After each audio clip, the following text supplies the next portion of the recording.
Happy Friday, peeps. Welcome back to another Overflow Show, the premium podcast dedicated to helping you, the premium member level up their sports card investment practices. We want to thank each and every one of you guys for the support, and we're pumped for today's episode. We have done a ton of research and collaboration to provide the best feedback and analysis that we can for you guys. A couple reminders: be sure to check out your updated member dashboard feature via the top right button after you sign in as a premium member at nooffseason.com. And as always, look to utilize Sports Card School as a tool no matter what your current situation is when it comes to flipping sports cards. And as well, be sure to check out our formula-based sports card rankings at nooffseason.com. You can just click on the rankings on the front page of nooffseason.com, and then you'll see a small tab at the top that says formula-based rankings. There you will see a card-by-card breakdown of where you can make the highest return on investments for both raw to grade and pre-graded prints. And guys, if you are a member listening to this podcast wondering how you can get your questions answered in next week's Overflow Show, head on over to nooffseason.com/ask. That's nooffseason.com/ask, and we will let you know once we've received the question and when we're going to air our answer on the Overflow Show. Got my man Paul Hickey alongside me today. Paul, how are we doing? Yo, Connor, what's up, man? Living a great life. Feeling great, doing well. Good to see all of the nooffseason.com fam, the premium members. Welcome. We're excited to get into your questions and encourage as many questions as you possibly have to be asked through nooffseason.com/ask. Give us all the details, including entry price, the exact card that you're talking about, and anything you want to ask. It can be general questions. It can be specific. We got your back. So excited to get into it. So who are we hearing from today, Connor? We have Bo R today. We got Greg R with a handful of questions, Ian T with a few questions. We're going to hear from Chris, Ron B, Jim C, Brad S, Brendan L, Landon H, Jabroni Cards, and rounding things off will be Brian F today. Paul, kicking it off, though, will be Bo R. A little bit less of a question, more of an anecdote that we can kind of touch on real quick. It says, hey, guys, I noticed over the past few days that some YouTubers are drinking massive amounts of haterade about Kurt's card care. I had to unsubscribe to an overly elitist and seemingly popular channel that spent over an hour trashing the guy. Says, I have massive respect for Kurt and just want to share a quick story. I dropped off my Michael Jordan rookie at the Mint Collective in Vegas last year that I bought for $2.50 when I was a kid at a small card show in Arkansas. PSA was providing on-site grading, and I polished the card a bit after I pull it out of those damn screw-down cases that had been inside for decades. A few days later, PSA gave it the grade of altered. I sent Kurt a message on Instagram, and he replied within minutes and told me it got the grade because of the case, not because of his product. Then he told me to buy a cigar humidor and get it to 75% humidity, and then put it inside the humidor on both sides for 30 minutes each. I did what he told me and then sent it back to PSA. About 10 days later, PSA emailed me with an upcharge. I agreed, and a week later, I got it back rated as a 5.5. I just want to say that Kurt is a smart and friendly guy who doesn't deserve the negative attention that has been thrown at him lately. I will always vouch for his helpfulness and kindness. I also wanted to share a potential fix for all the altered grades people have been getting because of those screw-down cases that everyone seemed to love back in the day. Bo, thanks for the submission here. This is like 3 straight Overflow shows, Paul, now that we're going to talk about Kurt's card care. But he's been in the news a little bit as of late in terms of the hobby. Different anecdotes from different premium members, part of the nooffseason.com family. So thanks for the anecdote here, Bo. We're pretty much on the same page in terms of having positive things to say about Kurt and his card care. From the feedback we've received from you and other audience members, and as well as Paul's interactions with Kurt, we've typically heard nothing but positive things. And really, Paul, from my perspective here, I think Kurt is merely kind of providing a product/service.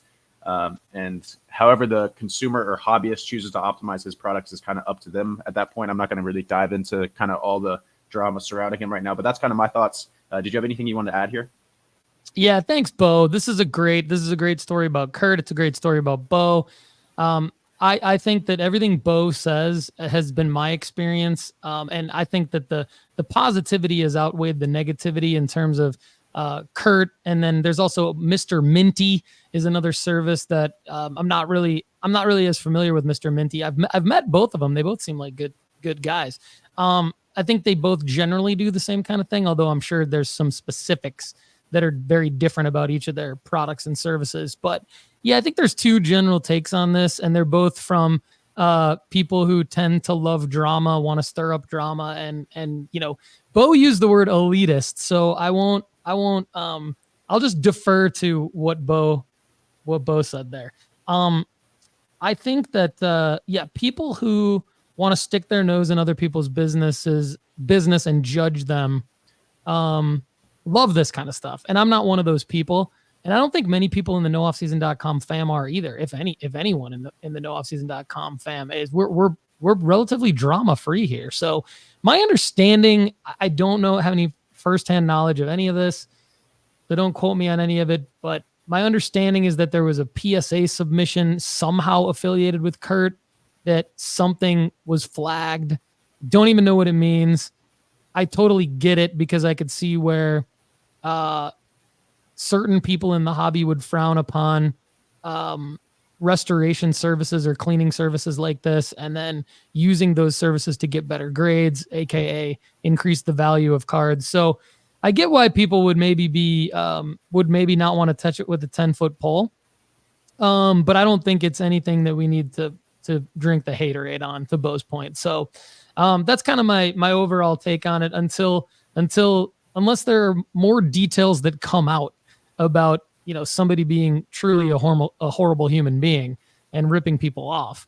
I kind of want to leave it alone. So I think the only thing I'll say is it's a shame that there are people in the world, and then there are a lot of the hobby mimics those people in the world and wants to bash them without really knowing the full story or knowing that person themselves. And so I think that that's most likely what's happening here. And I think we should all just support each other. Yeah, well put, Bo. Thanks for the submission here. Moving right along, we're going to head over now to Gregory R., who's got a slew of questions. We're going to start things off with the first one. My son found a cool Nolan Ryan card where he's beating up Robin Ventura at a flea market, and we noticed faintly that a pinned autograph next to the manufactured one did exist. No idea if someone tried to mirror the auto or what, but was wanting to know if it is worth sending in to authenticate or not. Guys, if you're watching the show and can see right now, Paul has the image pulled up. If not, we'll kind of explain it to you real quick. You can see the auto that is on the card, and then about an inch over to the right, there's clearly a faint design of what looks to be a mimicked auto. Like, there's visible difference here, in my opinion, Paul. But here are my quick thoughts, and then I'll let you take the reins. Based on looking, like it's pretty clear that the signature is different. So from my perspective, Paul, I think I would avoid wasting the cost of trying to get it authenticated, especially for what appears to be a lower end card. What are your thoughts on this scenario? It's pretty funny because I love the question, Greg. So appreciate it. It is a cool card, and it is a cool find at a flea market. I mean, if I found this at a flea market, I'd be pretty intrigued and wondering what to do with it myself. So I love the question. It's funny that Greg worded it as Nolan Ryan beating up Robin Ventura. Clearly, Robin Ventura has been hit by a pitch and charged the mound. And so I don't know if Nolan Ryan's actually beat him up. A little more context around that. Pudge Rodriguez is trying to pull Ventura off of Nolan Ryan. Certainly, if you're a baseball fan from the 90s, you know this entire situation, because it was in the news and everything, and includes basically three Hall of Famers. I don't know if Robin Ventura is literally in the Hall of Fame or not, but he's kind of that caliber of a player. Anyway, cool card. For those of you only listening, I mean, it does look like someone basically took like a Crayola marker that wipes off easily and like exactly mimicked Nolan Ryan's signature to the right of like the holographic stamp signature on the card. I'm kind of with Connor on this one. I don't know that I would waste money on getting it authenticated, because even if it is authenticated, like, I don't even know if this is worth anything, to be honest with you. There are maybe some people who would disagree with me. I don't actually know how much it is to even get something like this authenticated. If it's more than like $50, I definitely wouldn't do it. But I would say if it's if you can find like JSA, maybe PSA would authenticate the auto for $50 on their service level of the non-card grade, but the auto authentication. I would not get the autograph graded. So if you went the PSA route, if you could do the $50 to to authenticate the auto, not grade it, and it would be in a PSA slab. It would basically just say card at the top. It wouldn't say anything other than card, because they're not gonna grade this card. And then it would be Nolan Ryan, PSA DNA authenticated auto, but no. If you grade it, it's going to be like a 1 because it's totally faded. But I think to do that on just this one card, I mean, that's even if it's $50 at the service level, it's going to be 25 to 30 with the insured shipping. So it's going to end up costing close to $100 to do this. I don't know. I mean, it's not a play. Let's put it that way. It's not a play, but it's an interesting scenario. So appreciate the question, Greg, and good luck. Let us know what you end up doing. Number 2 coming from Greg. He says, completely unrelated question: why is Mosaic not more popular in the investment/flipping space? I personally love the brand, but do not hear you guys recommend it very much. Just curious. My thoughts real quick, Paul. Mosaic, well, it's not frequently one of our top picks, kind of like Greg's saying here. He doesn't hear about it much.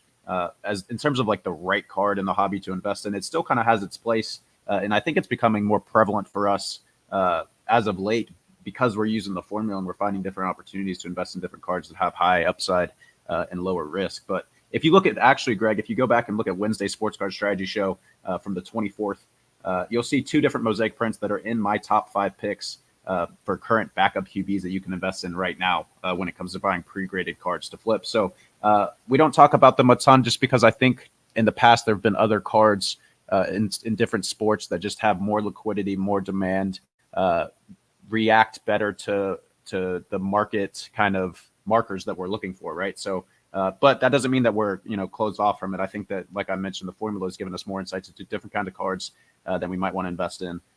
So stay tuned. Obviously, as we see those options, we're going to let you guys know. But that's my thoughts on Mosaic. Paul, what you got? Yeah, that's a good point. We're going to, Mosaic has a place, and when you grade it, there can be some upside in a PSA 10. And so that's where we're going with the formula, to Connor's point. And so, but I think just a little bit of history. This is according to lowendcards.com. And I do think, like everything else in life and in the world, reasons why things are the way they are in the present day typically is based on the history of that thing. And so I'll try to give a quick history, courtesy of lowendcards.com, on just the history of Mosaic versus Prism, right? So apparently, according to lowendcards.com, and I keep saying that because I'm literally like reading it off of that website, the 2015-2016 NBA replay basketball set release was Panini America trying to delve into the NBA history to deliver a unique trading card product unlike the company has produced before. And apparently that product got trashed so badly by breakers. And yes, for those of you who don't know, breakers were definitely around back then. Breakers and other people in the hobby on Blowout Forum. Back then, Blowout Forum used to kind of be, and it still is, kind of like a very relevant and prevalent place to share information in the hobby. Back then, more so than now, it was, and even though it still is, but it was trashed on Blowout Forum.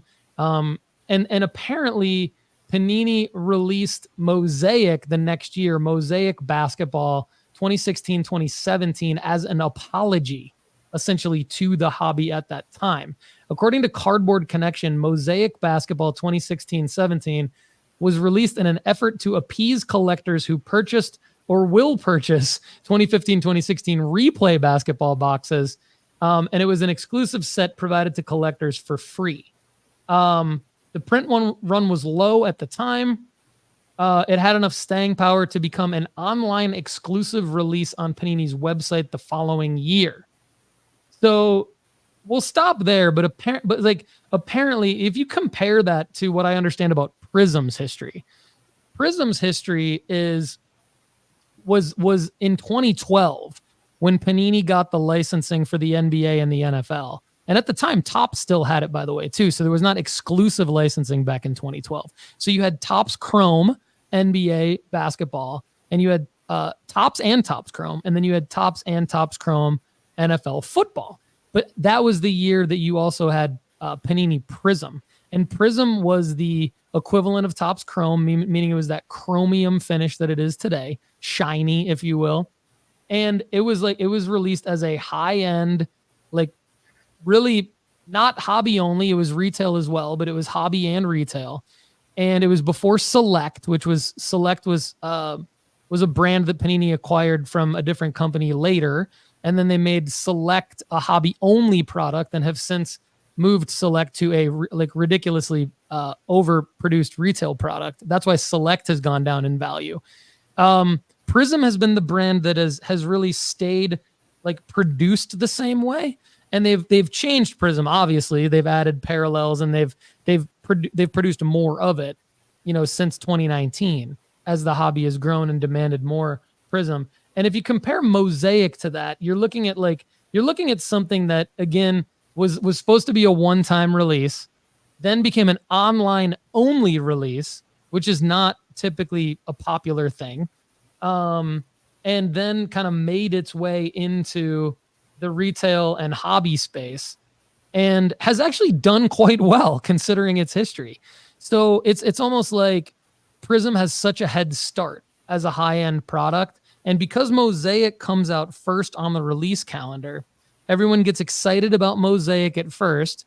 And then when Prism comes out, nobody gives a you-know-what about Mosaic anymore. And it's just kind of that over and over again. And so that's why you have the pricing for Mosaic the way that it compares to Prism. It has to do with the history. It has to do with the history of how it was released, how it was positioned, how the hobby received it in its first, in its infancy. And it's harder to catch up. Like anything in life, it's harder to catch up and supersede something. And so Prism's just the flagship brand that Panini has. And of course there's Donruss. Donruss was a card company, right? And so Donruss was acquired by Panini and then made into a Panini brand. And they kept they kept things about the brand assets like the rated rookie logo and things like that. And so that's why because Donruss was a brand, recognized brand in the 80s. You had the Canseco rookie, you had the Griffey rookie, in the rated rookie logo that everybody liked in the 80s and into the 90s, into the early 90s. You have some other brands other than Prism that do well for a certain time. NBA Hoops for basketball was a brand back in 1989, 90, 91, 92, I think, and then Panini acquired that brand name. And so you have some brands that do okay at the beginning of the release calendar, Hoops, Mosaic, Donruss, then they just all get crushed by Prism. And so I think that that's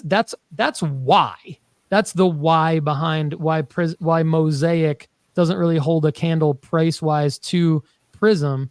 And because there's just not as much of a demand for Mosaic after the other releases come out. Connor's right, though. There's opportunities in Mosaic still because people like it and it is respected. And that's why we're trying to run more Mosaic cards through the formula to see, is there a sneaky little play here? I know Garrett Wilson's green variation is one that does very well per the formula. If you grade it and get a PSA 10. Yeah, great breakdown there with some good history from Paul. Hopefully that did help you out, Greg R. One more question from him. Are the rankings listed in priority order? I looked at this in a couple of different ways, Paul, so we'll get your feedback here. But I guess it depends on the kind of context you're using priority in. If you're referring to timeliness priority, not necessarily.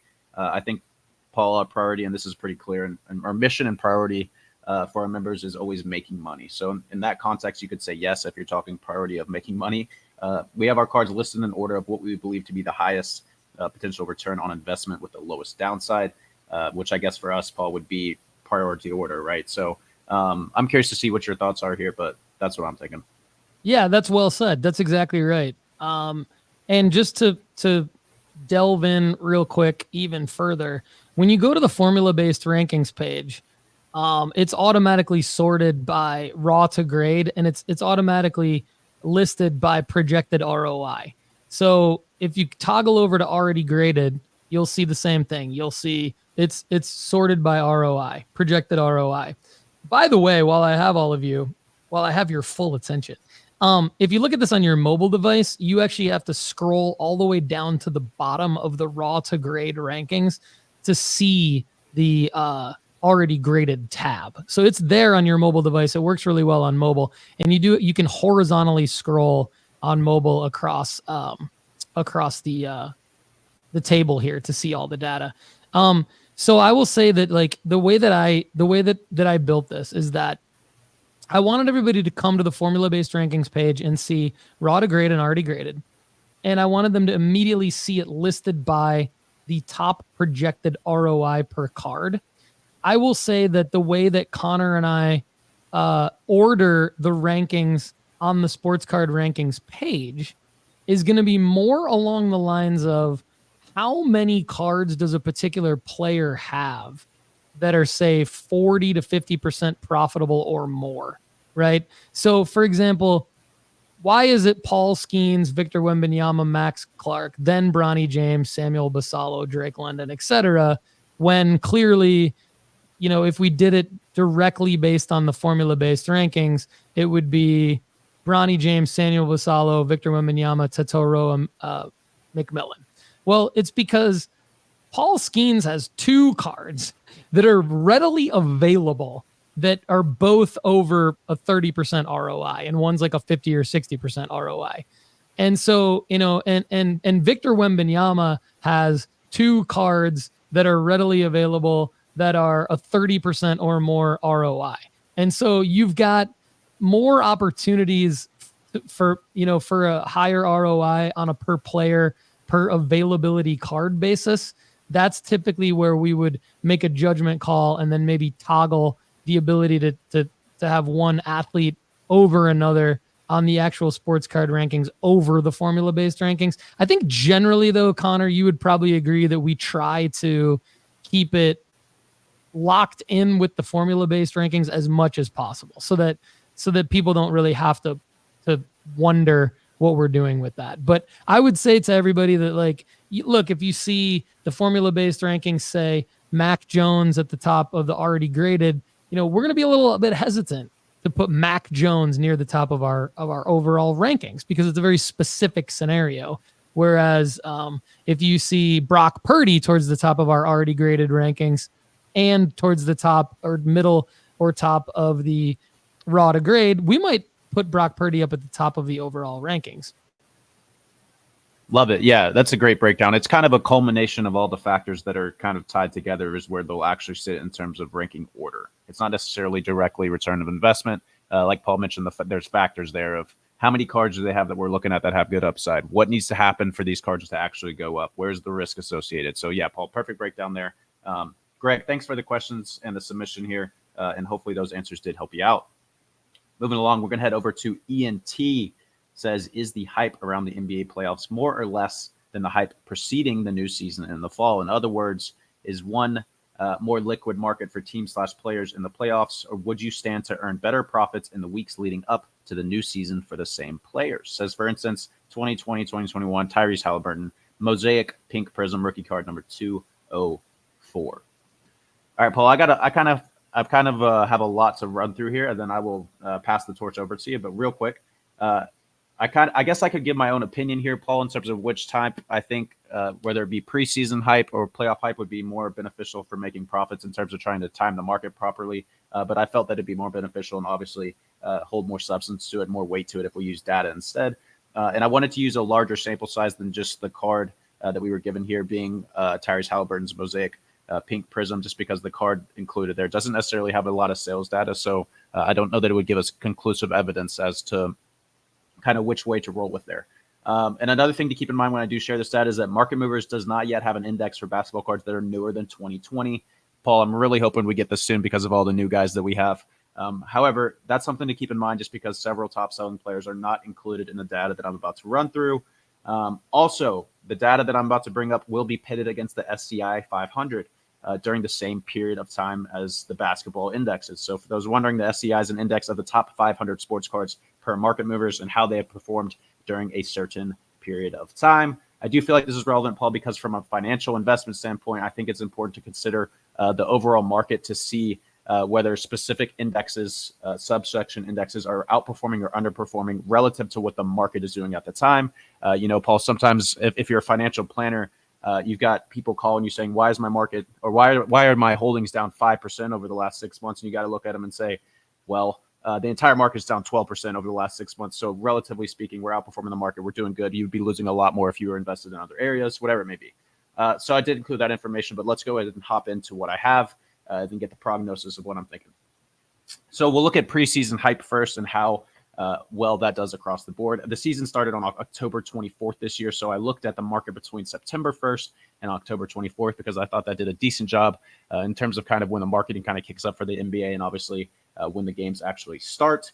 So between that period, September 1st and October 24th, the SCI 500 was down 5.9%.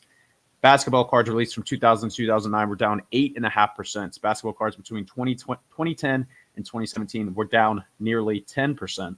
And basketball cards released between 2018 and 2020 were down 8.9%.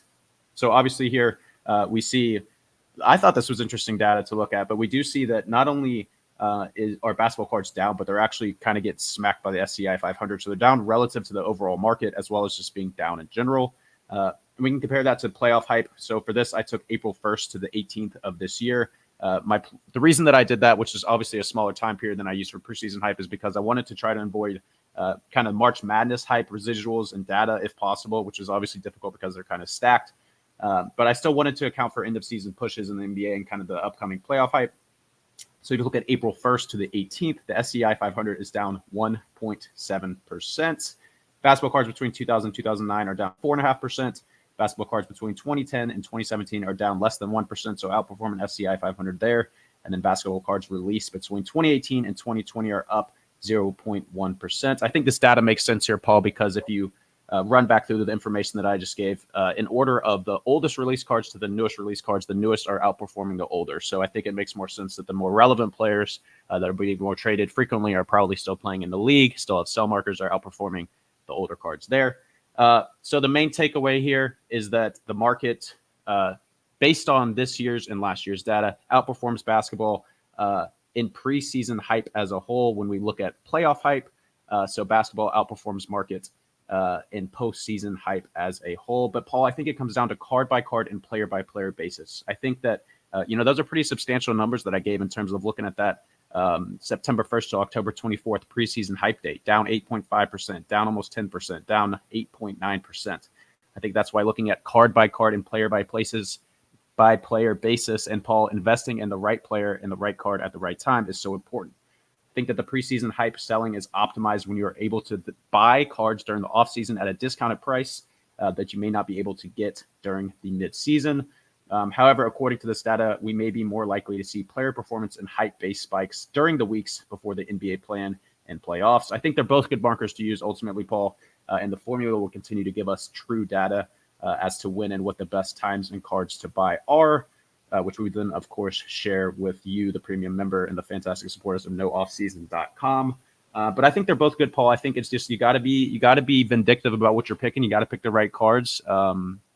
So yeah, that's my takeaway. That was a lot, but I'll let you take it from there. Yeah, that was phenomenal. I mean, great overall data to kind of try to understand what happens during those two time periods in the basketball card market. So props to you, Connor, for doing that. Thank you for doing that research.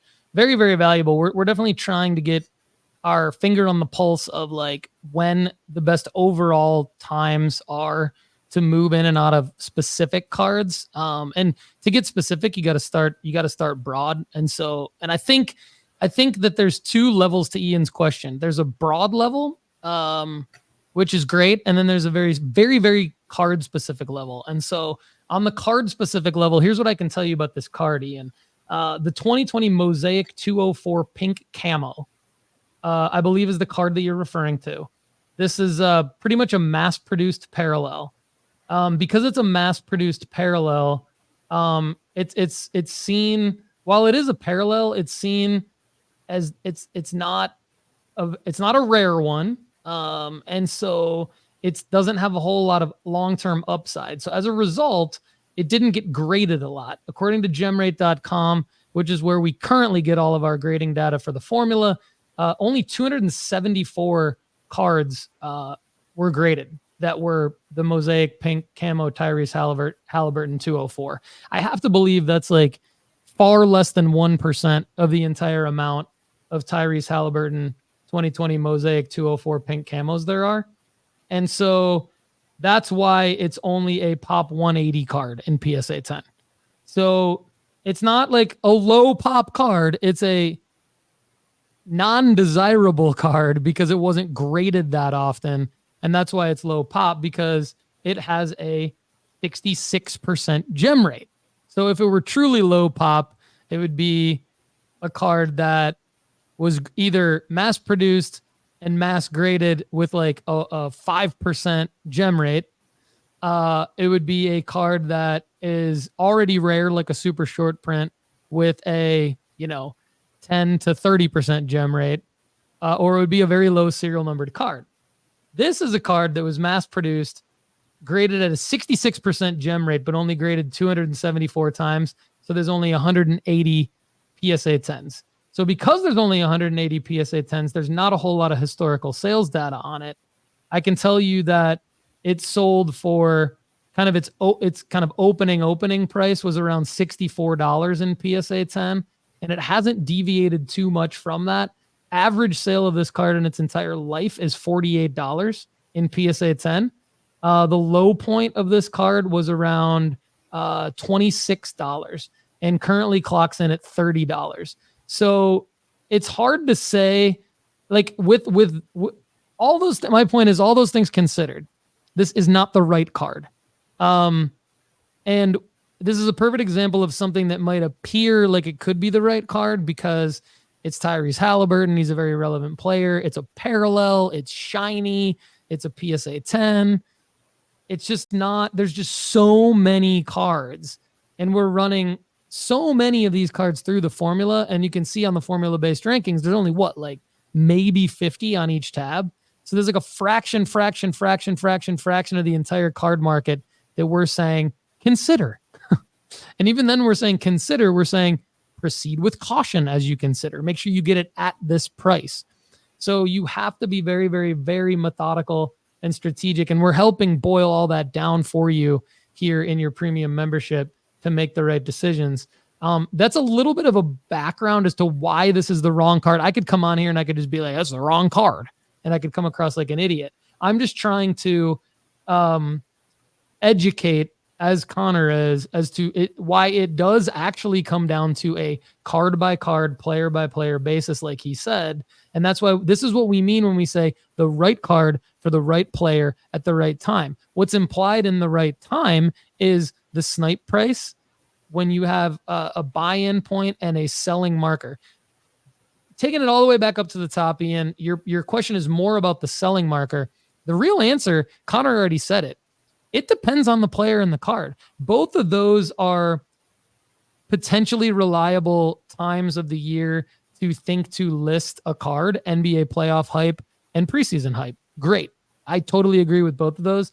But in order to actually make money, you have to have the right card for the right player. And then at the time of May and at the time of October, we have to help you assess the market, and you have to assess the market and determine which is the better time for you. And that's also going to be based on your buy-in point, which we try to say, be as specific as you possibly can, guys, with all of these questions.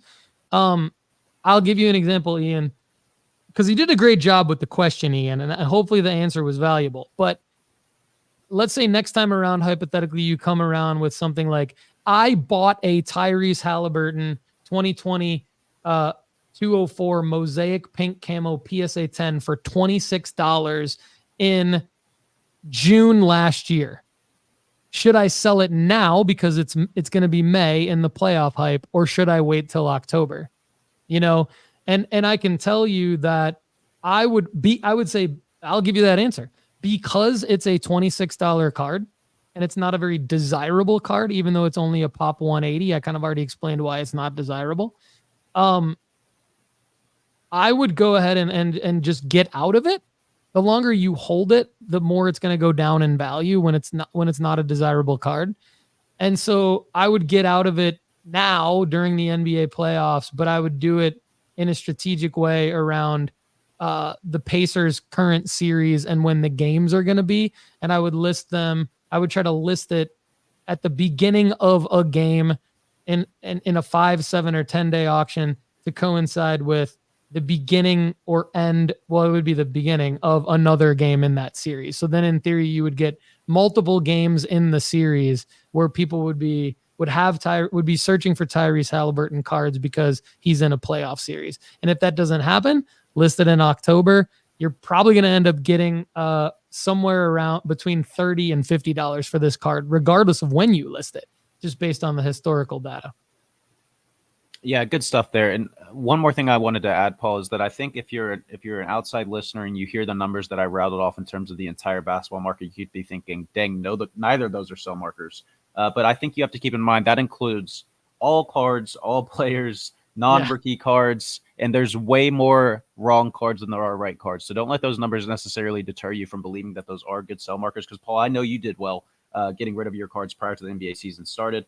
We've released several sell alerts in the last couple of weeks on guys that went up. So they are markers to sell, like we're saying. It just matters that you get the right card. Did you have something to add there, Paul? Yeah, because you made me think of something that's super important that I used to talk a lot about and I haven't really recently, and that is the card market. Like, kind of, when you look at it the way that you did, Connor, in the top level data, it's always going down. Like, it's always going to be going down because you have to look at the context of the data. When you're looking at all of the data across all of the cards in a particular portion of the market, whether it be, we say portion of the market, like whether it's baseball, basketball, football, soccer, hockey, golf, etc.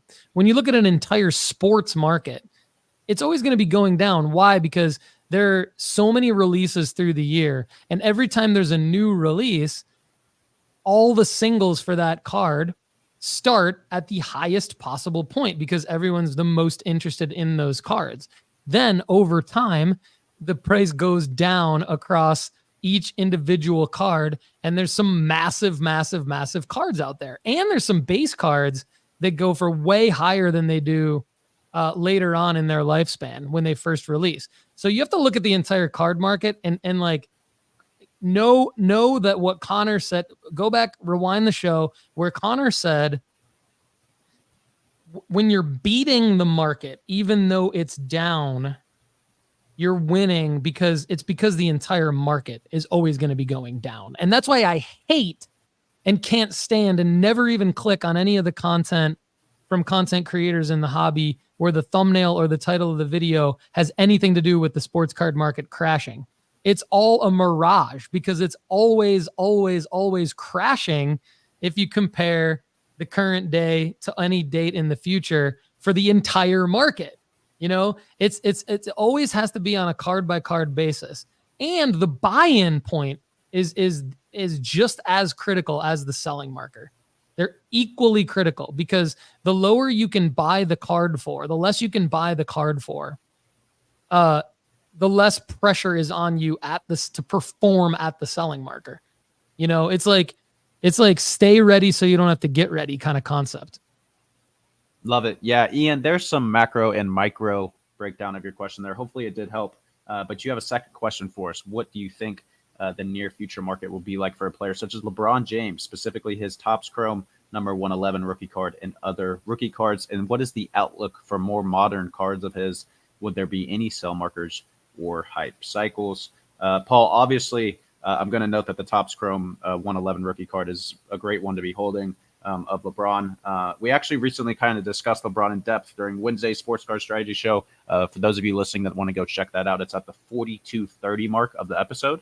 But I'll do a quick recap here. Obviously, Paul, I'd focus on his rookie cards over more modern cards, unless they're like really high value, low pop count, liquid, and desirable modern cards, whether it be in downtowns or kabooms.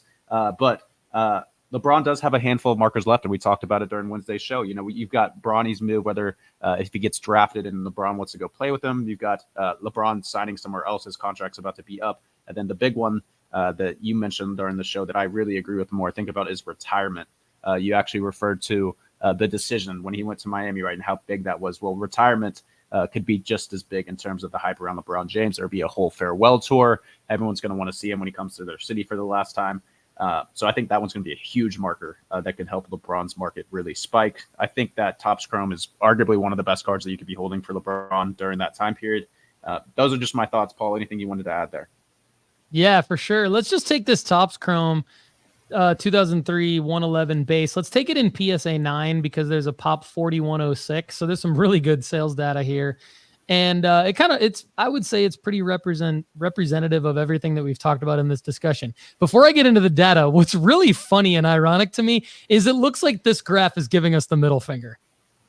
It looks like if you look at the graph, this graph is flipping us off, which is hilarious because it's kind of what the entire card market has done since 2020. Because if you bought in at the high point, so the high point of this card is $10,100 sold on February 1st, 2021. And this is kind of representative of the entire sports card market because it starts, the data for this starts back in 2014. This card in PSA 9 on the same date, February 1st, 2014, 7 years prior, sold for $130. It's up 7,702% in a legitimate sale for $10,100 on February 1st. And it sold 84 times that day. It sold 84 times that day for an average of that. That's not one sale. That's 84 sales for an average of $10,100. That's why people have been scared about the sports card market as a whole since then. It's because they bought in around 2020 or 2021, and they've seen the prices drop since 2021, and that's fine. What we've done here at the Sports Card Strategy Show and at nooffseason.com is help you navigate what to do since that date in 2021. So we've known about this. Nothing is new to us in terms of this type of pattern, but I just kind of want to show you guys this card as an example. So now let's go down to the last 365 days. So the last 365 days, you basically see a situation where it's totally different than that middle finger. It's totally different. Now we're in a situation where it's sold for an average of $1,250. Its last sale, $1,130.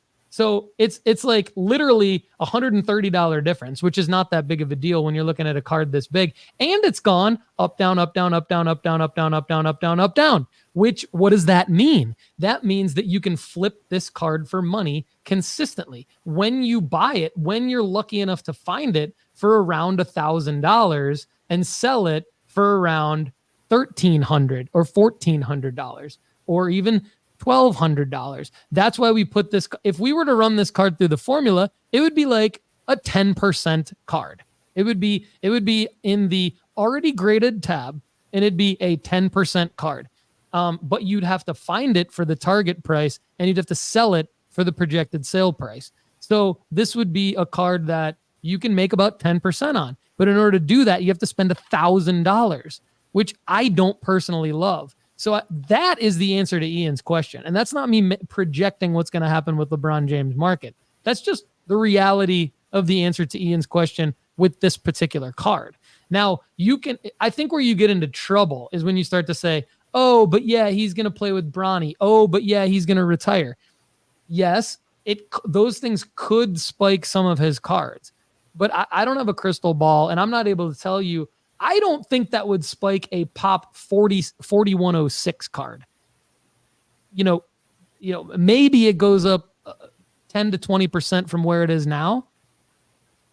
And if you bought in at the target price, you're making a lot of money. You're making 40%, which is great.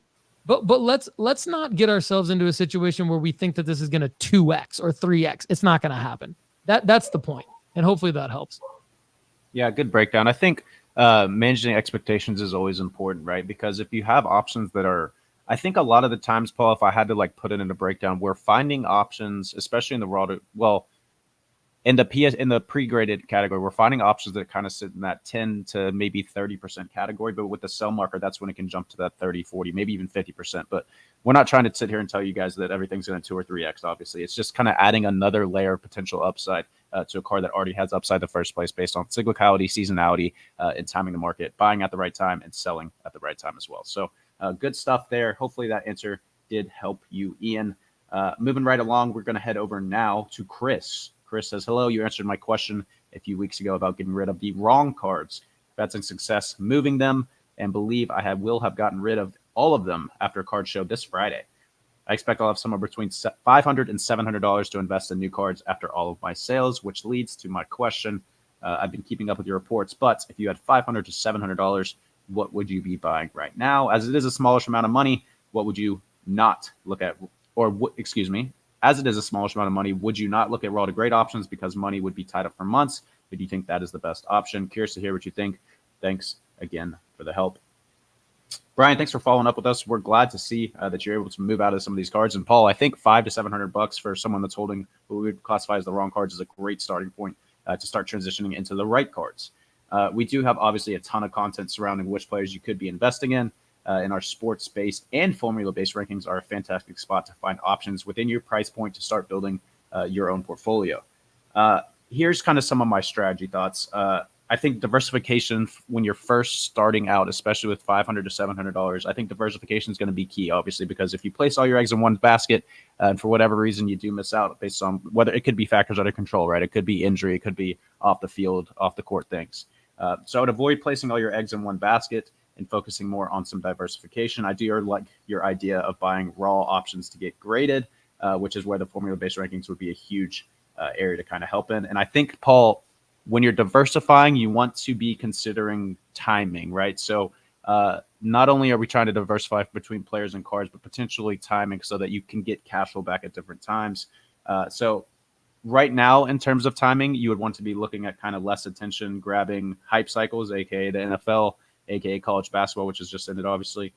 So here's some players that I would sprinkle cash into, Paul, and then we'll get your feedback. One would be Bronny James. We've talked a lot about Bronny. Paul's been big on him for a while. His 2023 Topps Chrome McDonald's All-American number 20 refractor has a projected ROI based from the formula of 128%, and he has clear sell markers upcoming, being the NBA draft, the transfer portal, etc., depending on what his decision is there.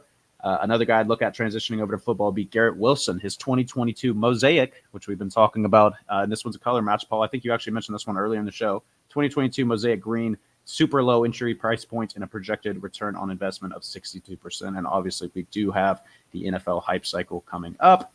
Jalen Hurts, his 2020 Optic Hollow, number 164, is super affordable and has a high upside, 47% return on investment. And then the last one I'm going to mention today is going to be Devon A-Chain. His 2023 Prism Silver number 365 is just $10 with a 43% potential return on investment there.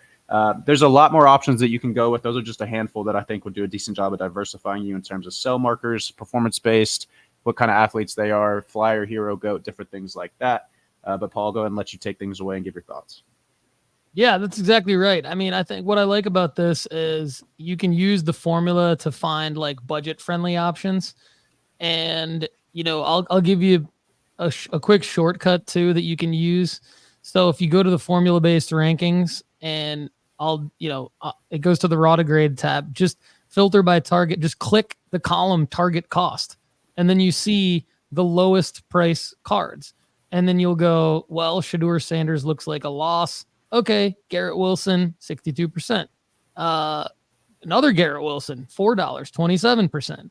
And just filter out the ones that are losses or lower ROI. Bronny James, boom, $5, 45%.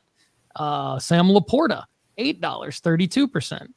Another Bronny James. That's why he's up so high in our rankings, because he's got two really accessible, low dollar gradable cards that will return regardless of what Bronny James does. And that's the point of the raw to grade tab. And then on the already graded side, you could do the same thing. Najee Harris, $15. Wow, 113% ROI. Hard to find that card. Should be hard to find, because look at that. That's what you're going to get if you find this card for $15, let alone find it at all. you're able to profit a lot. And you just go down the list, and again, you can see here, Jordan Walker, we've talked about that, $32. You got $32, you can make 13%. All these different ways of doing it. So the formula is great. I mean, we're great, honestly. Like we're the ones who are great. But the formula helps you basically determine, what's your budget. It helps you determine a lot of things. But if you have a low budget, which is kind of what we're talking about here, we don't need to separate it for you on the player profile pages or anywhere else in the rankings based on like low end, mid end, high end. That's too much work, and it's not accurate. What we're doing with these formula based rankings does it all for you. So I think that it's a great question. Connor picked out the right cards based on that budget from Chris's question. So Chris, thanks for the question. Hopefully that helps, man. Yeah, and just to add a little bit more, if you do indeed want to go the route of going raw to graded and want to make a PSA submission, obviously right now they have their special out. That's a 10-card minimum for modern sports cards, $16.99 a card. So if you had 10 cards that you wanted to stack up from this list, that'd be $170. If you had $700, 700 minus 170, that would leave you with $500 to invest across 10 cards. So really, you would have an average cost where you could spend $50 a card, right? So like Paul's saying, sorting by kind of pricing there gives you an option of what you want to look at. You could obviously go some low end, some a little bit higher end, so that averages out. But you do have options here, and I think that you could have a really good first kind of PSA submission of what you have transformed from wrong cards into right cards that could have some serious upside for you there. Paul, anything else you wanted to add before we move along? Only that if you don't want to renew your subscription to nooffseason.com, good luck finding other content in the hobby that's going to do this for you. Good luck. Good luck. We love you. Up next, we got Ron B. Says, hey guys, thanks for the great content. Very glad that I found your podcast. Question, I won a 2023 Topps Tier 1 Mike Trout auto out of 10. The card looks great. However, the plastic film that covers / protects the auto came scratched up. I'm assuming this will significantly decrease the grade if sent off to PSA. In your opinion, should I still send this out for grading, authentication only, or just send it for raw? Trout is obviously hot right now, meaning is this the time to sell, or should I wait? Is there a future selling marker besides this Hall of Fame introduction in the future? What starting price would you set for buy it now / or best offer? Please see the attached photos for reference. Paul, ultimately, I'm going to kind of defer to you here for most of the answer, but what I will say is that in terms of optimizing your selling, Paul, I think I would get this card graded, even though it kind of has some defects, and here's why. I think that from a buyer's perspective, especially on eBay, Paul, anyone interested in buying this card is going to have the same thoughts as the owner right now. How will this card grade? How much does it really affect the value of the card, etc.? How much is the card devalued, essentially? So I think having a grade on this card, even if it's a low grade, Paul, removes any doubt for the buyer. They know exactly what they're getting, and it alleviates the seller. In this case, obviously, that is Ron. It alleviates them from having to deal with any issues in terms of poor buyer feedback because it's just a grade, right? You can't control that grade. So even though I don't know that it would grade very high, I think that getting it graded is probably the route to go if you want to sell this thing on somewhere like eBay. Yeah. Ron, thanks for the question. The photos of the card look good to me. So I'm sure you can see things that we can't see in the photos, but yeah, thank you for submitting the photos because it's very helpful. The photos look good to me. I mean, my experience is that these types of cards don't typically grade well anyway, because you've got a thicker card stock that houses something on it that has the auto in it. I don't quite understand what you're saying when you say that the plastic film that covers protects the auto came scratched up. I guess I do. I guess I do understand. Never mind. I get it. But yeah, I have no idea how that would affect the card grade. I think ultimately, I mean, I would grade this card for the same reasons that Connor mentioned. I mean, and I say that based on experience. You're going to get different opinions on this. Premium members of this website have asked me for my opinion. I've given it straight to them exactly what I would do, and they've done something completely different. And that's fine. So if you do something completely different, that's fine. But I'm going to tell you what I would do. I would send this into PSA in a bulk submission for a card grade only. Just a card grade only, like the bulk submission that Connor mentioned a minute ago that actually ends on Tuesday. Tuesday's your last day on April 30th to get that $16.99 price at PSA. And we're not affiliated with PSA at all. We only grade with PSA because they return the most interest on the secondary market and thus the highest prices. So you would need to print off your submission for the 10 cards by Tuesday. And then I think you have 30 days actually to mail them in to still get that deal. With a card like this, you might get an upcharge because it could be worth more than the $500 that it's insured for. But usually that upcharge is only like $75 for insured shipping, which is more. If you get an upcharge, it's a good thing. You're going to get that $75 back likely in spades. I would grade this card for all the reasons Connor said. And that's based on my personal firsthand experience of selling raw. When I sell raw cards that are at this kind of price level, which would be several $100s for this card, you leave yourself susceptible to returns and discounts and BS from the buyer. And now as the seller, you have to deal with that. Whereas to Connor's point, when everybody knows what it is, it's a PSA 8 or it's a PSA 9 or it's a PSA 3, Mike, this card will sell and it'll sell well because it's a Mike Trout auto, certified by Topps. You don't need to get the auto authenticated or graded at all. I don't think the auto would grade really well because it's kind of smeared. So I would definitely just card grade only on this thing for the sole at PSA for the sole purpose of everybody knows what it is, saving yourself trouble and money on the back end. And I would sell now I'd get it graded ASAP, sell it as soon as you get it back during the baseball season.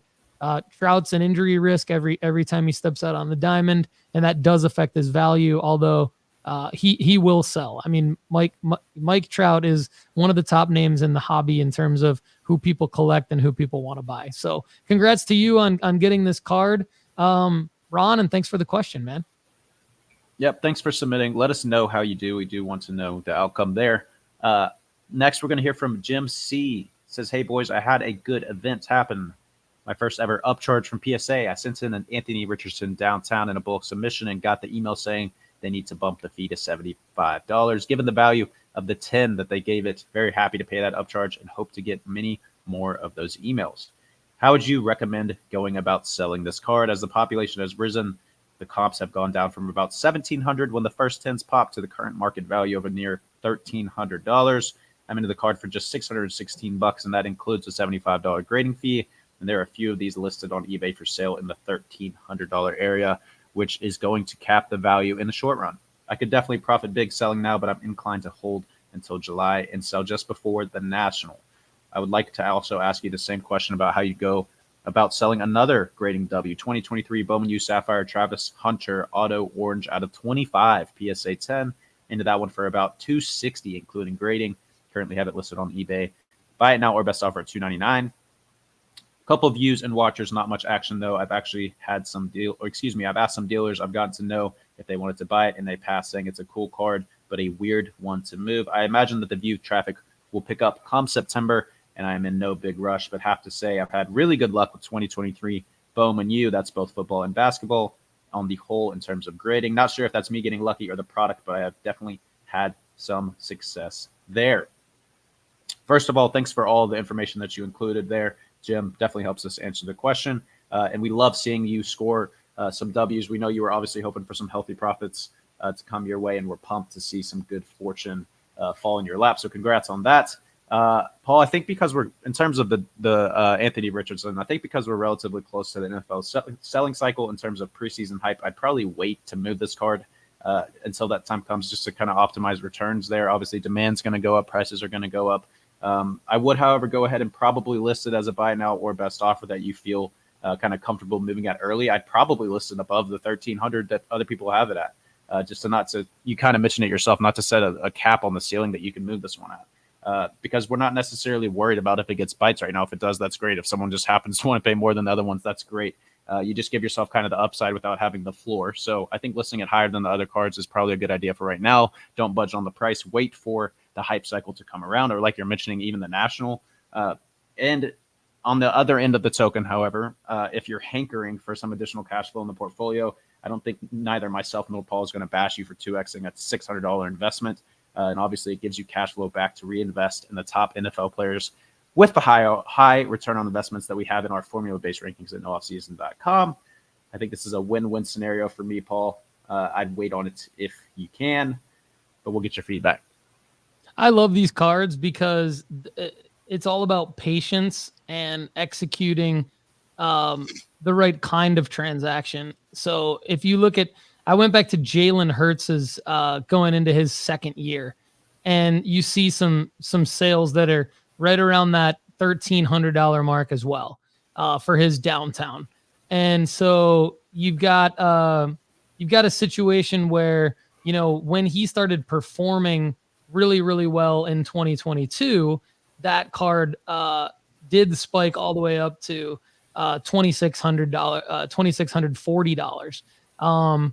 So I think that, you know, AR has very similar upside. I just randomly picked Jalen Hurts. I wanted to get a quarterback with the historical sales data that is in a similar type of situation to Anthony Richardson. And I think if you go across other guys in Jalen Hurts' situation, I think Jalen Hurts is a conservative one. I could have gone with Tua or Burrow or, you know, somebody with higher draft capital like AR does, but I wanted to go a little conservative. Late first round pick here. I think you'd probably see similar things to Jordan Love. So that was my rationale for picking Hurts, because I think it's conservative. There wasn't as much hype around Hurts as there is around AR. So I think that's my way of using data to say worst case, Jim. Worst case, and congrats on the PSA 10 and the upcharge. Great timing on that. This is a W. Worst case, I think it's a $1,300 card either now or in August. I would definitely sell it in August at the latest.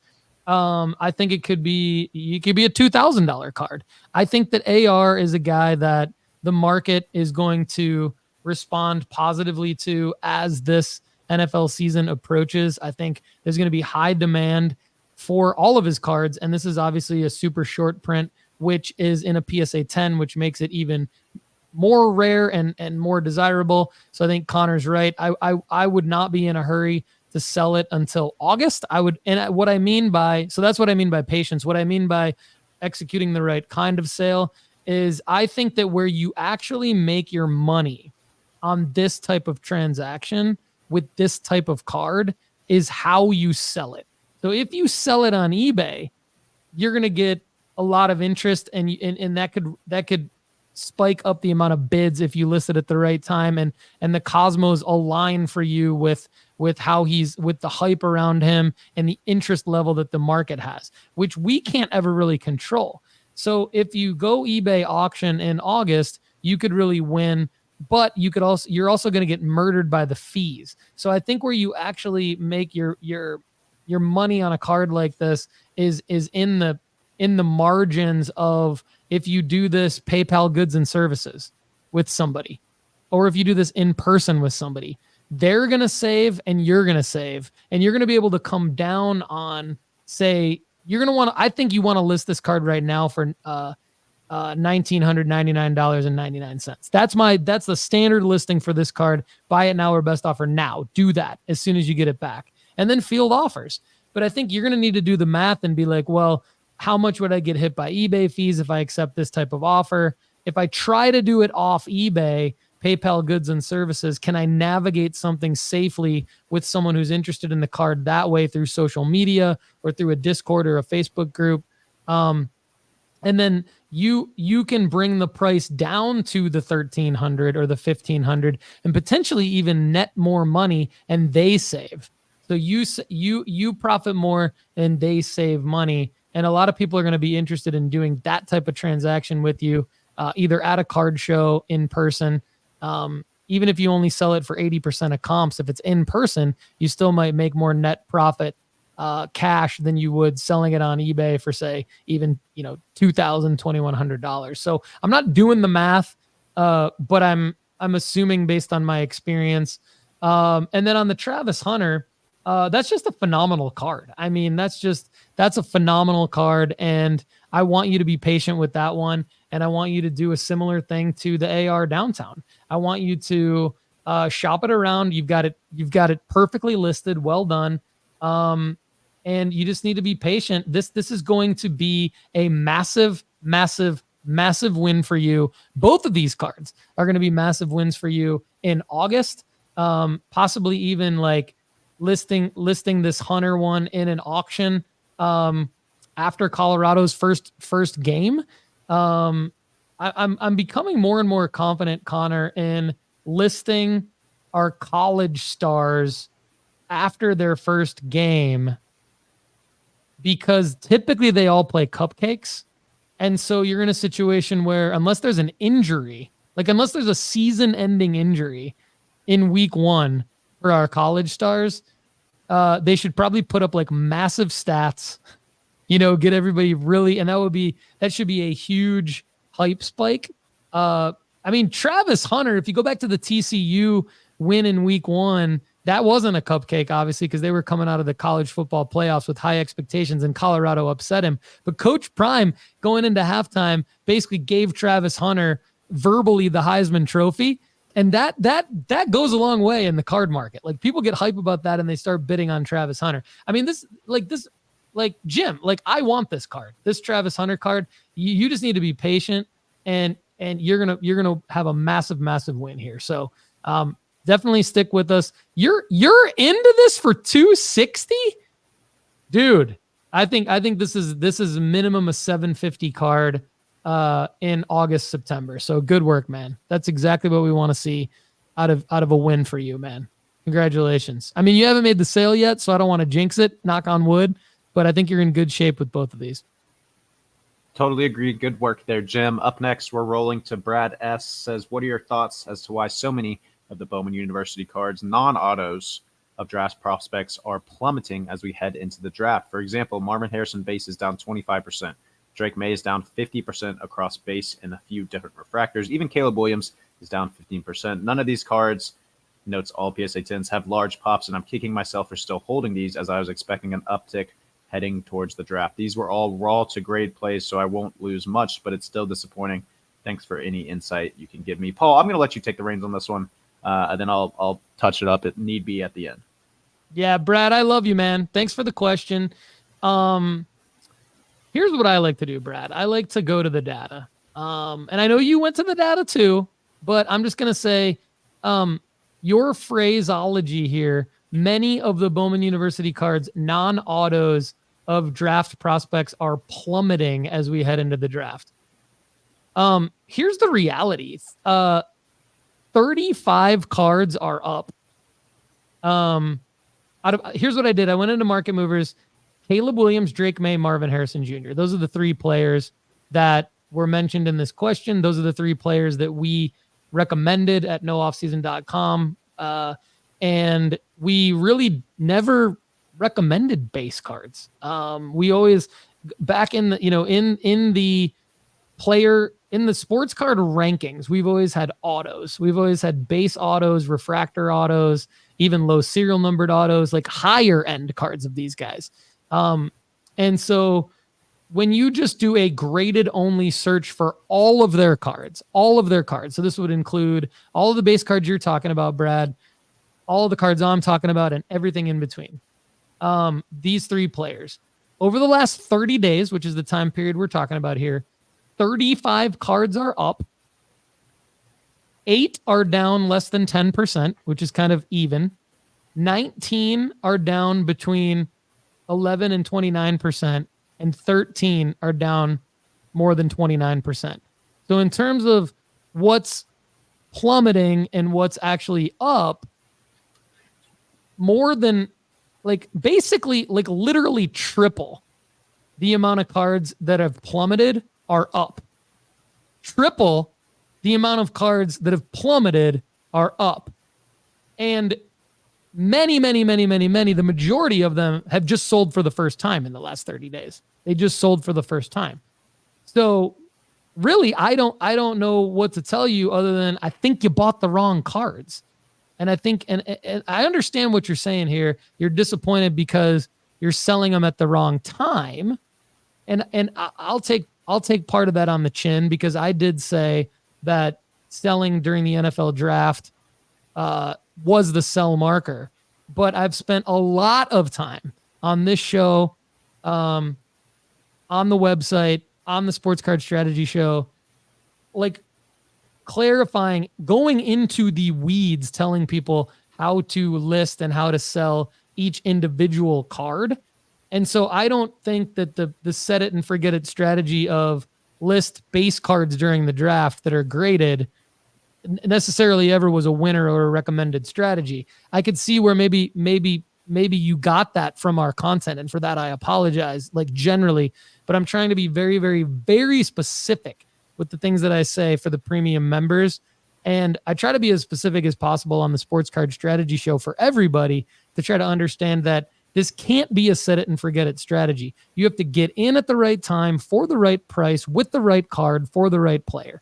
And so if it doesn't meet those criteria, then yeah, you're going to be in a situation where you're likely going to be underwater, at least a little bit. So I think that the data really clarifies where you're at versus your question. And I think I will say, though, I do sympathize with you because my cards that I have listed aren't doing as well as I thought they would, but I'm still going to be up. I'm still going to be up. Am I disappointed? That really doesn't matter. If I'm disappointed, that's on me. If I'm only up a little bit versus what I thought. But I mean, again, the reality is that like when you take these three players, the market has not plummeted. And 13 cards are down more than 29%. 19 cards are down between 11 and 29%. So even that's only 32 cards. 35 cards are up. Many cards sold for the first time, and 8 cards are down less than 10%, which I consider basically being even. So I really think, I don't want to split hairs with you, Brad, but I really think that the takeaway here is I'm sorry that you're down. I never meant for that to happen. I never want that to happen again, but it's gonna happen. And I'd rather have us teach each other that I really, really think it's going to be dependent upon the card and the entry price for the card. Having the selling marker is only one part of the equation. Executing the sale is the hardest thing to do. In order to win at the end of executing the sale, you would have had to buy the right card for the right price.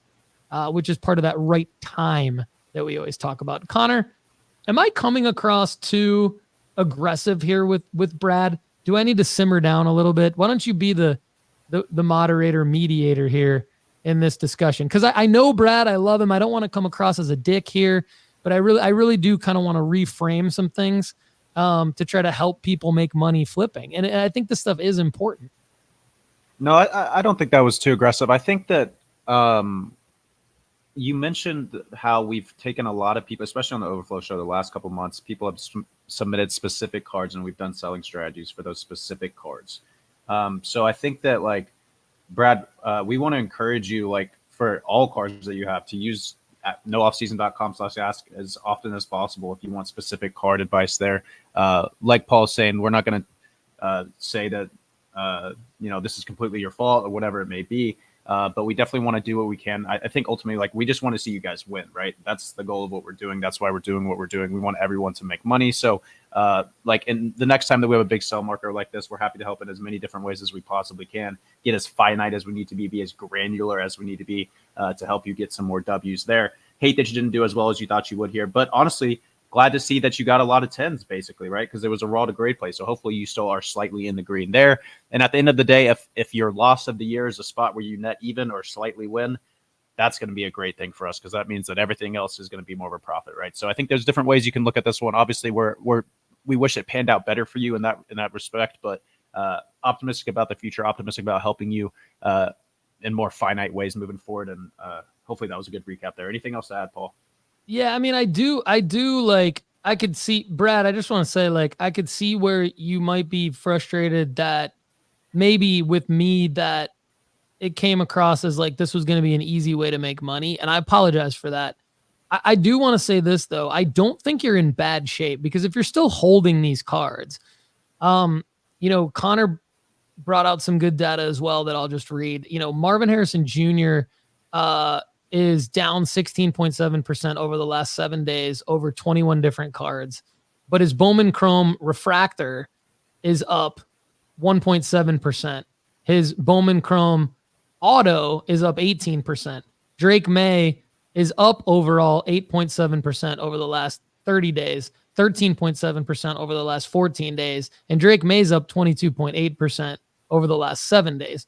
Caleb Williams is down 8.9% in the last 30, 2.6% in the last 14, no change in the last 7. And we don't really know the sales data from the guys. All these guys were drafted last night, obviously. So we don't really know how that's going to pan out. If you're still holding these cards, Brad, and they're PSA 10s for these guys, they're going to rise again when they get in their NFL uniforms and are shown in training camp, at their press conferences. Keep monitoring their prices and keep these cards listed right around where you would make 20% on them in a buy it now. I think you're still going to have an opportunity to profit from these cards. I will say this, even though I've been very defensive in this answer, and I apologize for that. I thought that they would be up too. If I'm being completely honest, I thought that they would be up too more than they are. Plummeted, I think, is where I think I took exception to the word plummeted in the question. I think I've shown that that's really not the case. But anyway, this stuff's hard, man. So, but I think you can still make money on those cards. There's still an opportunity. Thanks for the submission there, Brad. Hopefully that was some valuable information for you in terms of our feedback. We're going to roll along now over to Brendan L. Says, I'm officially signing up for the PSA Collectors Club membership to submit under the April promo. What is the official sports card strategy for using the Loop/Fanatics credits? I'm trying to get in and out as fast as possible without letting my addictive personality get hooked. I know Bowman Draft will be released soon. Is this a good opportunity to cash out my credits? Paul, I love that Brendan wants to get out quickly, to not even give themselves the chance to get hooked. And I do like this option. I think the main takeaway here for me would be finding ways to invest the credits into potential options that include guys that we recommend buying that would have clear in the upcoming sell markers.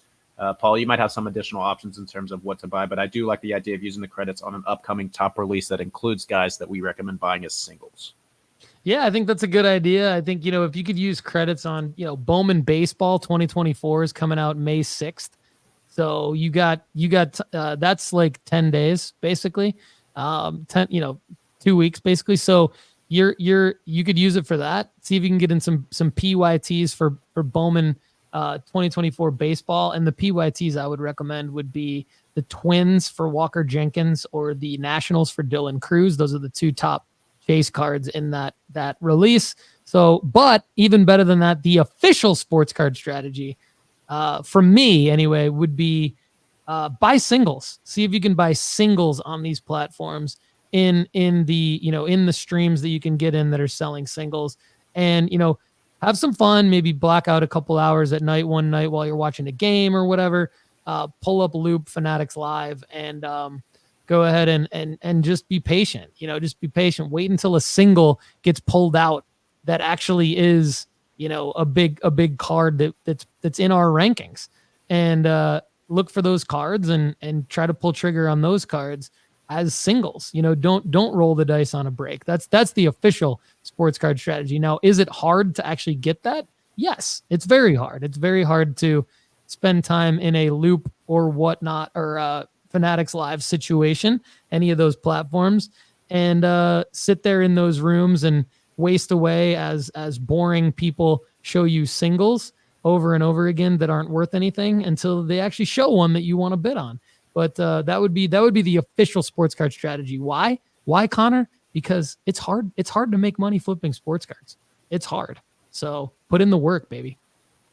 Love it. Good submission there, Brendan. Hopefully that gave you some good feedback. We're going to roll along now to Landon H. Says, quick question. I got a PSA submission back, which per usual blows my mind regarding the grades. Example, I had two SGC 9.5s that I cracked, and both came back PSA 8s. Brutal. Anyways, I have a Malik Neighbors Sapphire Auto and a PSA 9, a Brian Thomas Green Auto in PSA 10, and a Brian Thomas Orange Auto in PSA 9. Should I list these at 3-day auctions to end Friday, or 5-day for Sunday, banking on residual hype? I know Brian Thomas is not as strong a prospect, and you had potentially mentioned possibly holding these guys till the preseason. So now that we're less than 24 hours removed from both these guys being drafted, Paul, well, first let me touch on the two SGC 9.5s that came back PSA 8s, Paul, I think, and you did a good job maybe a month or two ago of referencing on the Sports Card Strategy Show why it's important to not simply look at pricing discrepancies between grades, because they don't always crack when you're cracking submitting, because they don't always crack and submit to the same number. Paul, one thing you said that resonated with me at the time was that different grading companies, if they see something has been graded by someone else, will take what's the term I'm looking for? Like they'll take it seriously because they believe that they're the better grading company, right? So they're not as inclined to give the same grade as someone else. And it's not always a 1-for-1 when it crosses over. So as appetizing as some of those numbers may look in terms of cracking and submitting, it's not always going to be what you want to get back in return. So obviously we hate that you got PSA 8s here and that came from SEC 9.5s, but it does happen. In terms of the two guys that you're mentioning, Malik Neighbors did go 6 to the Giants last night, and we did send out a sell alert a handful of weeks ago from Malik. It sounds like you probably didn't have this card back. You said just got a PSA submission back. So we did send a sell alert out from Malik Neighbors, and we kind of discussed selling strategies in depth over the last couple of weeks, especially on Overflow shows. But I don't believe you're totally in the gutter here with Malik Neighbors. Paul, I think I would be personally listing the Sapphire Auto in a high buy it now or best offer. I mean, like a high one that puts you squarely green. So that you can make some healthy profits there if someone wants to bite. And then otherwise, I'm probably waiting for them to kind of pop off a little bit in the preseason or potentially in the first couple weeks of the regular season to list. His teammate Brian Thomas went 23rd to the Jags. I actually don't even hate, Paul, the fact that this one, if Landon had been holding this card, I wouldn't have been hating for him not to list it, just because second best LSU receiver, projected late first round pick, which he was, and I don't really know that a late first round pick, especially the second best on his own team, would have seen a massive spike in terms of news hype from the draft. So I think I'm following the same selling strategy here as we did with Malik Neighbors. I think kind of wait, give them a chance to pop off during preseason or even maybe beginning weeks of the regular season, and then be ready to list at that point. But Paul, what are your selling strategies for these guys, and any additional thoughts for Landon? Landon, I know you waited for this answer, so I appreciate that, brother, and I love you. And great question. I mean, I'll break this out into a few different areas, right? On the grading, I'm not surprised. I mean, that's happened to me so many times, and I've said that many times on the Sports Card Strategy Show and on the Premium Pod. I've cracked SGC 10s and they've come back PSA 8s. I've cracked SGC 9s and they've come back PSA 7s. I mean, it happens all the time. Like I think that we used to put out a lot more crack content, and I think we pulled back on that when I personally started seeing a lot of my own results they just don't pan out. And I reported that back to the audience. So I still crack and submit. All the time. I just cracked the Victor Wembanyama Prism Silver SGC 10 and sending it to PSA. Why? Because in the event that it gets a PSA 10 and the card looked good to me, it's a pre-grading strategy, right? It's like if I'm going to spend $650 on a Wemby Prism Silver Raw or $650 on a Wemby Prism Silver SGC 10, I'm going to take the SGC 10 because it's already graded by a reputable grading company. And in theory, it just has a better chance of a PSA 10. It doesn't mean it's going to get a PSA 10. So I'm just not surprised. Now, having said that, let's take a look at the cards that you have. You currently own a 2023 Bowman U-Chrome Brian Thomas Jr. Orange Auto out of 25 in PSA 9. You are into that card for only $65, according to what you submitted. You own a Brian Thomas Jr. Green out of 99 PSA 10 that you're into auto that you're into for only $55, according to what you submitted. And then you own a Malik Neighbors Sapphire Auto PSA 9 that you're into $75, according to what you sent me. So based on these cards that you submitted, you're in amazing shape, because these are the Sapphire is a base card, but it's from the Sapphire release, so it's way more desirable.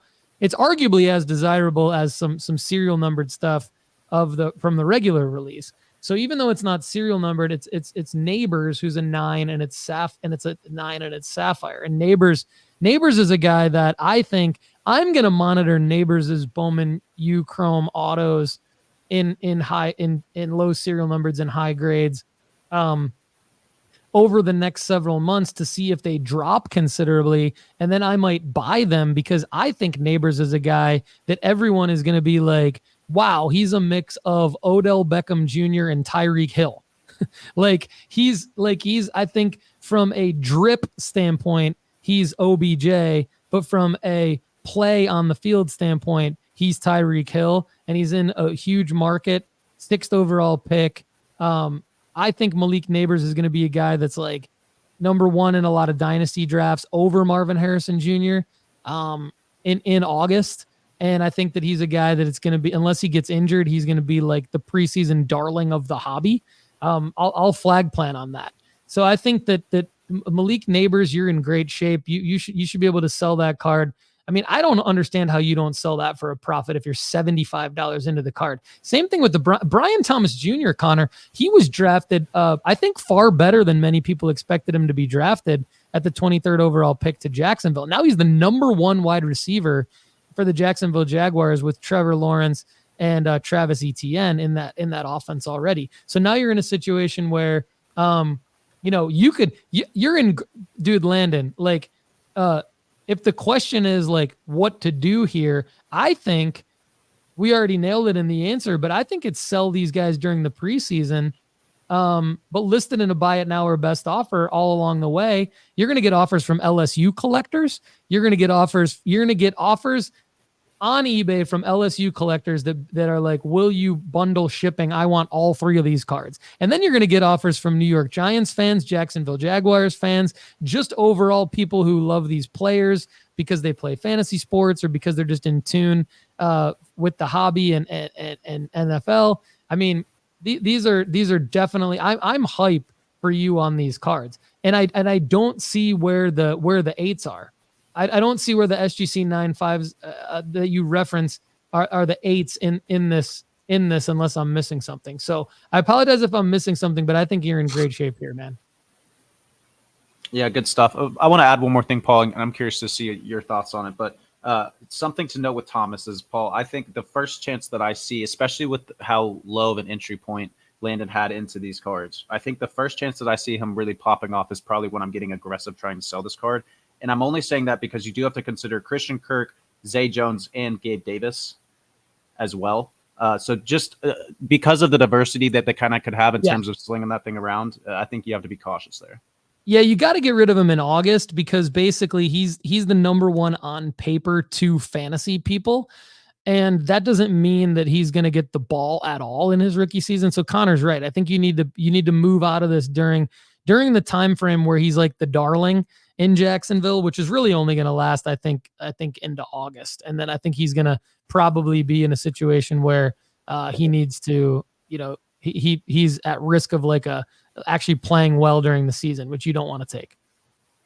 Good stuff. Yeah, hopefully that answer helped you out. Like Paul said, Lana, I think you're in a really good spot holding these. Keep us posted with how you're doing. If you have any additional questions as things kind of progress forward, be sure to let us know there. Up next, Paul, we're heading over to Jabroni Cards. Says, hey, Paul, I need some advice on Curtis Mead. I have 5 Chrome-based first PSA 10s and 3 Mega Mojo first PSA 10s that I put on eBay as buy it now or best offers at the end of March. I've been lowering the price, but no takers on him. How do I get rid of Curtis Mead? Thanks, Paul. Paul, I'm going to defer to you for the most part here, but I think this is a good example of why we try to get rid of prospects during their first call-up. If you look back at Curtis Mead, I think it's been close to 9-ish months since he was called up for the first time for the Rays. He played 24 games last year for them and is essentially matching his production through 21 games this season. He's actually playing a little bit worse this season. I think you'll probably need a huge performance-based spike in terms of getting him into the green, but that depends on kind of what price point you're in there. So, Paul, I'll let you give your thoughts there, but that's just a general overview on what I'm thinking. Yeah, Curtis Mead called up in early August of 2023, and we look at not holding past call up. So we've kind of been through it a little bit together as a nooffseason.com fam in terms of exactly what selling at the call up means and what it can mean. I think the takeaway recently has been we probably want you to sell pre-call up hype before the actual call up happens, because we've started to see the prices actually be significantly higher during the months leading up to an anticipated call up. Definitely with Curtis Mead though, yeah, called up at the end of last season. And when he was called up, these two cards that you own right now, Jabroni, actually did go up, because they went up from let's see, here we go. Where was I? This is July 31st, sold for $15.50. The call up was on August 4th, sold for $23.25 on August 4th, then sold on August 5th for $33, which essentially was the highest it sold for after that. So that whole sell at the call up thing like actually does work, and you can see where we got it from. And even though it hasn't panned out as well as we had hoped for guys like Jackson Churio and Jackson Holiday, but yeah. So then on the other card, Jabroni, that you said you had, same thing. Basically, if you look at the historical sales data of that card, you're going to see, this is the base Chrome PSA 10 that you talked about. You're going to see that it sold for around $11 in June, and then post call up moved to above, right around $30. Right around call up and post call up, it was about a $30 card. Now back to like, what does that card sell for today? $7. What does the Mojo that you have sell for today in PSA 10? $12.25. So $7 for a PSA 10 Chrome and $12.25 for the Mojo Refractor Chrome First in PSA 10. That is why we say definitely do not hold past call up Jabroni. So so that's the retroactive, like what you should have done. And I don't think you were a premium member back then. So, that's a learning experience for you moving forward.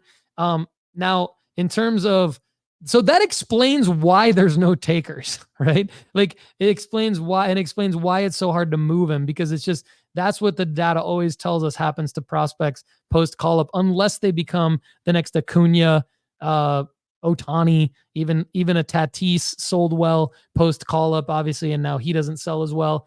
But yeah, I mean, these are giveaway cards now, man. They're worth $7 and $12. So you're not gonna. The only way to get rid of them is to sell them for what they're actually worth, which is the $7 and $12. So Jabroni, we love you, man. Keep coming back, brother. We're gonna help you make money. So don't punt on us yet, man. Keep coming back. Yep, good breakdown there, Paul. Yeah, stay tuned with us, Jabroni. We're going to continue kind of helping you make some cash along the way. Thanks for the submission there, and be sure to keep them coming at nooffseason.com/ask. Paul, rounding off the show, we're going over to Brian F. Says, update on draft cards. Caleb Williams is off and running. I'm into this card for $235. It looks to be a 2023 Bowman U Chrome yellow auto of Caleb Williams there. Picked up this Marvin Harrison last week for $250. It was hard to find comps, but at the time, it seemed like my SGC graded card would do well ending weekend of the draft. I may have to take a slight L on Marvin there.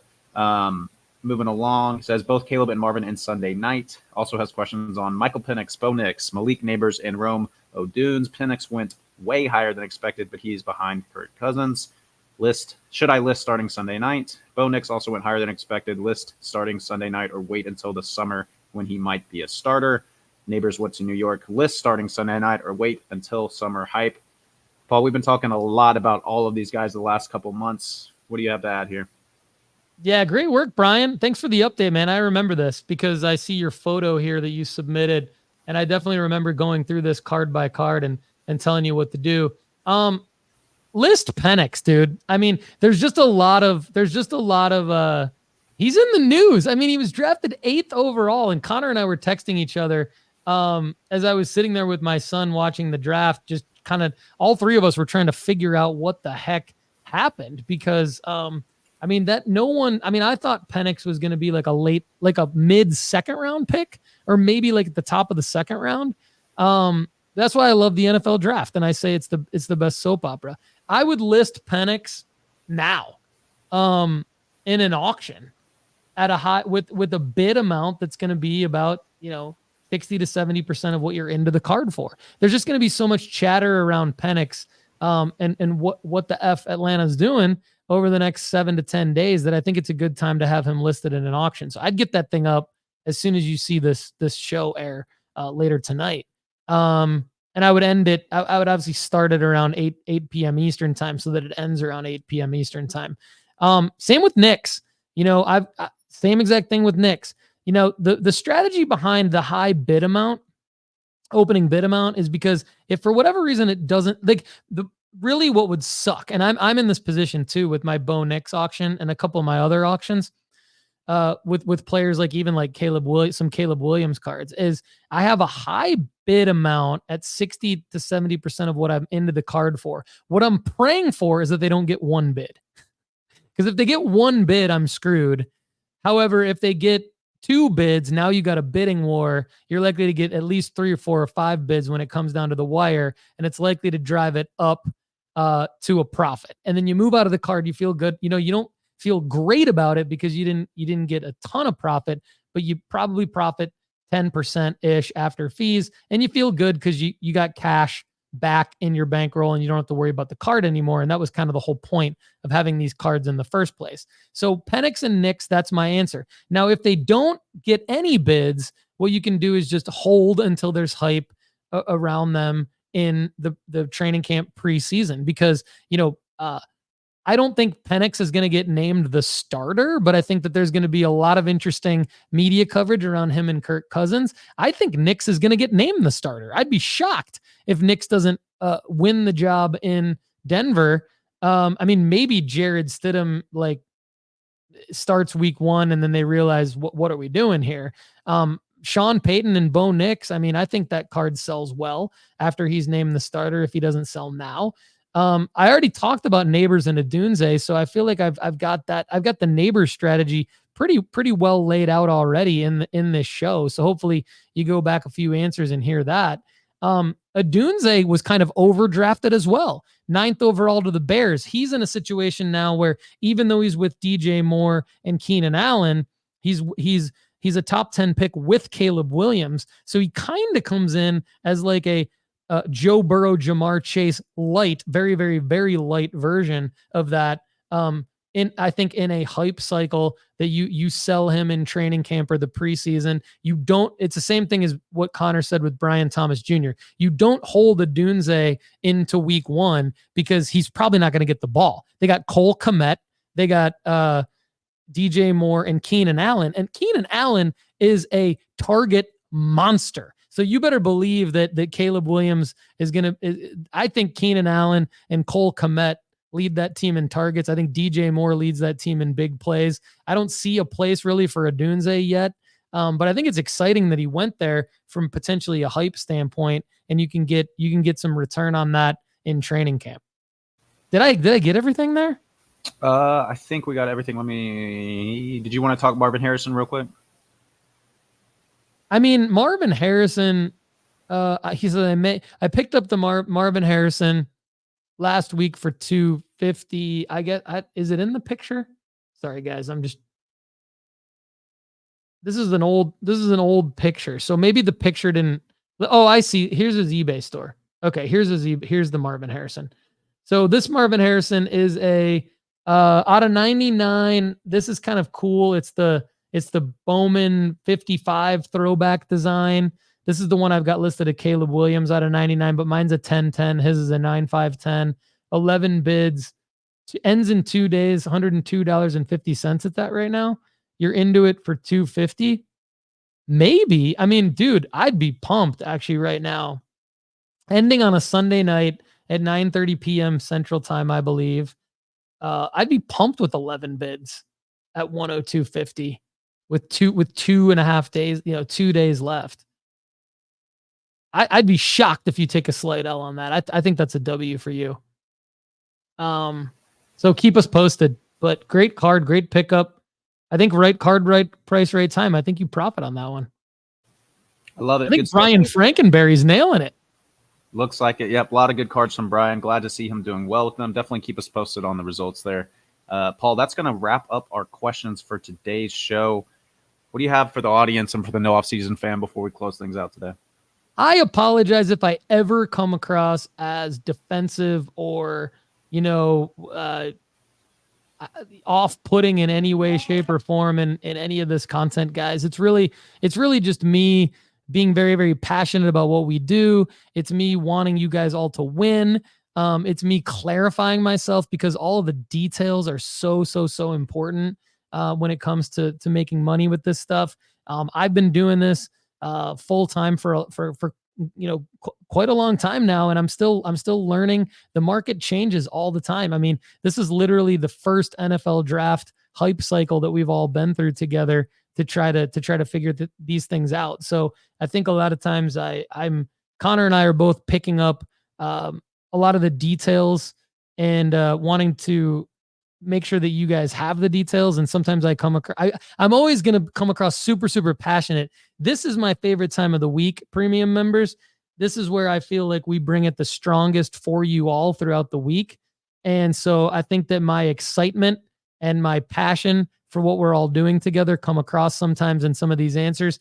And I feel like with Brad's answer specifically today, I probably came across as, my passion and excitement, might have been a little bit harsh, but those are my parting shots for today. And I asked a question at the end of last week's show, and I got some good feedback. And the gist of the question is, out of 3 things that we could possibly be doing, I threw out there some free grading from CGC Cards, some ability to submit cards through the formula, and the ability to kind of track your own dashboard.